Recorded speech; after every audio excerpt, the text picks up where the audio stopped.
धीरूभाई अंबानी कभी मेले में भजिया बेचते थे। वर्टिकल बार धीरूभाई अंबानी का जन्म 28 दिसंबर 1933 जूनागढ़, जो कि अब भारत के गुजरात राज्य में है, में बहुत ही सामान्य मोद परिवार में हुआ था। हीराचंद गोवर्धन दास अंबानी और जमनाबेन अंबानी के 3 पुत्र व 2 बेटियां थीं, जिसमें धीरूभाई अंबानी उनके दूसरे पुत्र थे। उनके पिता हीराचंद गोवर्धन दास अंबानी एक स्कूल में शिक्षक थे। पारिवारिक स्थिति परिवार आर्थिक तंगी से गुजर रहा था, इसलिए धीरूभाई अंबानी ने केवल हाई स्कूल तक की पढ़ाई पूरी की और इसके बाद उन्होंने छोटे मोटे काम करना शुरू किया। हालांकि उनके छोटे मोटे काम से परिवार की स्थिति में कोई खास फर्क नहीं पड़ रहा था, पर कौन जानता था कि एक बहुत बड़ी सक्सेस उनका इंतजार कर रही है। बचपन से ही उनकी व्यापारी बुद्धि तेज थी। एक बार उन्होंने एक होलसेलर से मूंगफली के तेल का एक टिन खरीदा और सड़क के किनारे रिटेल में तेल बेच दिया। उन्होंने इस लेनदेन से लाभ के रूप में कुछ रुपए अर्जित किए। जब स्कूल के गर्मियों की छुट्टी होती थी, तब भी वो कुछ काम करते रहते थे। कई बार वो मेले में भजिया भी बेचा करते थे। आरआईडीएजी के मुताबिक 1949 में जब धीरूभाई अंबानी 16 वर्ष के थे, तो नौकरी की तलाश में काबोटा नामक शिप से यमन के अदन शहर पहुंचे, जहां उनके बड़े भाई रमनीकलाल पहले से ही बेस्सी एंड कंपनी कार्यरत थे। बड़े भाई रमनीकलाल ने उन्हें भी कंपनी के साथ 300 रुपए प्रति माह के वेतन पर पेट्रोल पंप पर लगवा दिया।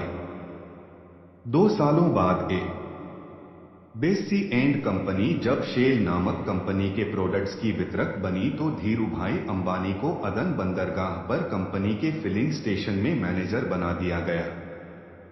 उन्हें कुछ बड़ा करना था और यही सपना लेकर वो वापस भारत आ गए। लगभग 1 साल बाद वो अपने सपने को पूरा करने के लिए जेब में केवल 500 रुपए और बहुत बड़ा हौसला लेकर मुंबई आ गए।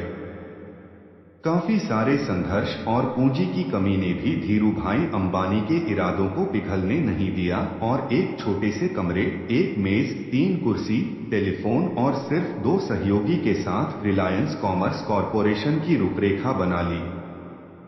उस समय भारत में सबसे ज्यादा मांग पॉलिस्टर की थी और विदेश में भारत के मसालों की थी। उनकी कंपनी भारत से मसाला भेजती थी और वहां से पॉलिस्टर के धागे मंगाती थी। नई सोच और विश्वास के साथ वो इस काम को आगे बढ़ाते गए।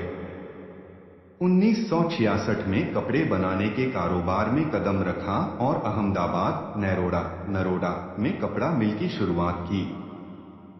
उन्होंने विमल ब्रांड की शुरुआत की, जो कि उनके बड़े भाई रमनीकलाल अंबानी के बेटे विमल अंबानी के नाम पर रखा गया था।